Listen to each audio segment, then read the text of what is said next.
Many scientists look at the SETI program and they say, see, we've scanned the heavens and we see no evidence of any intelligent life in outer space. Well, I don't think so. I don't think that perhaps in the next century we'll find any usable signal from outer space. First of all, we've only scanned perhaps 100 light years from the planet Earth in some detail.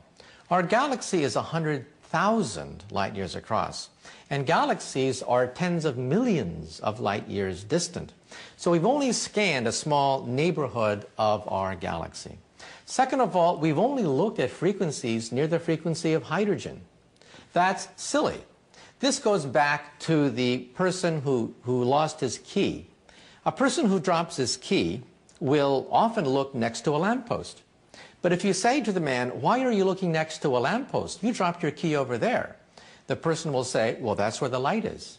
There's no light over there. Therefore, I will look over here. We look at hydrogen frequencies because they are convenient. However, scientists don't think that these aliens will communicate at hydrogen frequencies. Perhaps they use laser technology. We've only barely begun to scan other frequencies. Therefore, we have to look at the broadband. Also, when you communicate across vast distances, we sometimes take a signal and chop it up. And then we send each piece and it reforms at the other end. That's how the internet works. Email is chopped up, sent through various cities, and is reformed at the other end. But if you were to intercept one fragment of email, you'd get nonsense, gibberish until it's reformed.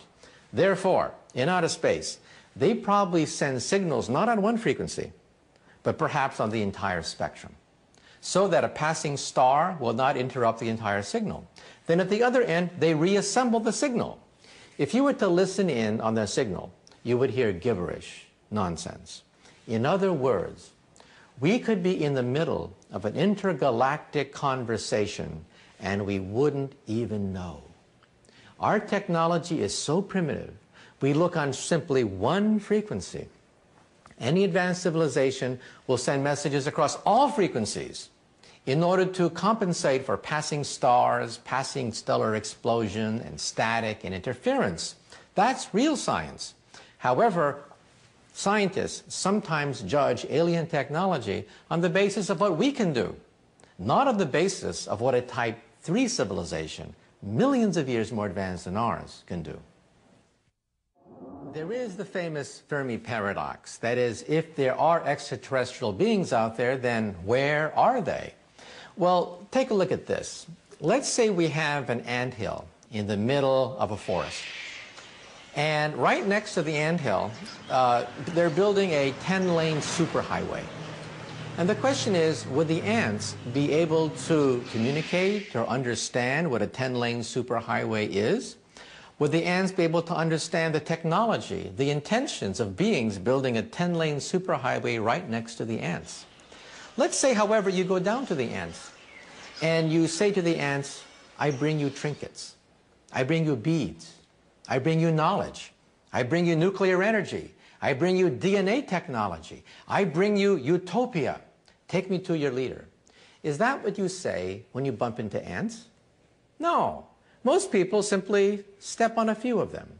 Now, if we are really a Type 0 civilization, and beings of a Type 3 civilization can soar across hyperspace, they are perhaps millions of years more advanced than us.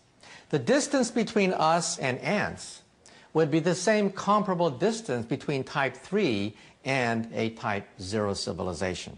In other words, we are so arrogant, we're so conceited that we say they must visit us. We're so important that they're going to interrupt all their business just to come to us and give us a little bit of super technology. I don't think so. Again, ants looking at a 10-lane superhighway, they would first of all not even know what a highway is. They would not be able to detect the presence of the highway, understand their communications, and even if they did, would the ants say, why don't they visit us? Why don't they come and bring us this fantastic technology of ours? I don't think so. Other than the question of perception, scientists point to physics-related problems to disprove the theory that we are being visited by extraterrestrials. Their main argument, of course, is the expansive distances that separate the stars, which seem at first glance uncrossable, even traveling close to the speed of light.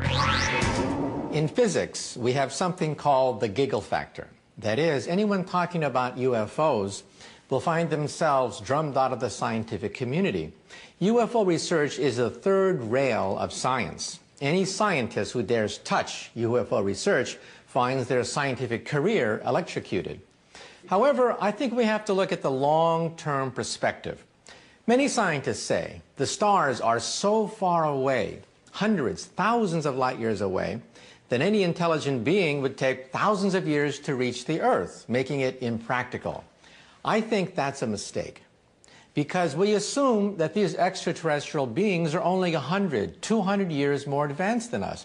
Then that's a problem. Einstein said that the speed of light is the ultimate speed limit. You cannot go faster than the speed of light.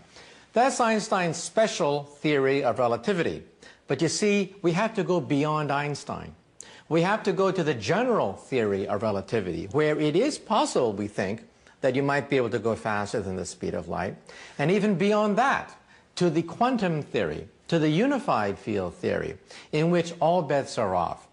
So I think that the fundamental mistake that many scientists make is that they assume that extraterrestrial beings are only 100, 200 years beyond our civilization, not thousands, millions of years beyond ours. What if extraterrestrials do not come from another planet, but rather from another dimension that we are unaware of? A sort of parallel universe out of our grasp. 5 years ago, such a concept would have been considered ludicrous. However, with the discovery of quantum physics, our vision of the universe is changing. When I was a child, I used to go to the Japanese tea garden in San Francisco, and I used to look at the fish, the carp, swimming in a shallow pond. I used to go down and look at the fish and wonder what would it be like to live in 2 dimensions. These fish could only move forward, backward, left, and right. And I imagined what a strange universe it must be. The concept of up into the 3rd dimension was alien to them. I could put my nose right next to the fish, and they would never know that there was something called hyperspace. Today, many physicists believe that we are the fish. We move forward, backward, left, right, up, down. And we say that's all there is. What you see is what there is.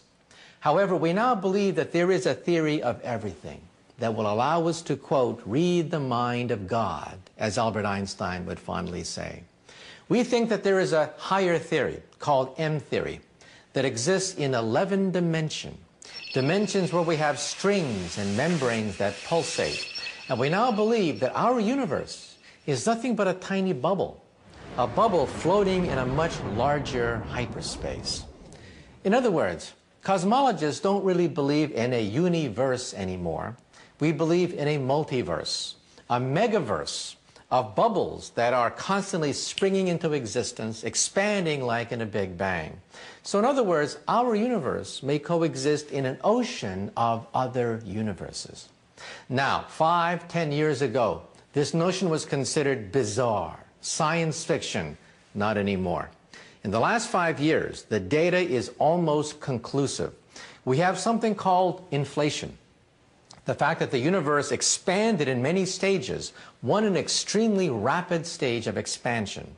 The only way to explain this rapid expansion is to assume that our universe is a bubble, coexisting with other bubbles in a multiverse, in a megaverse of universes.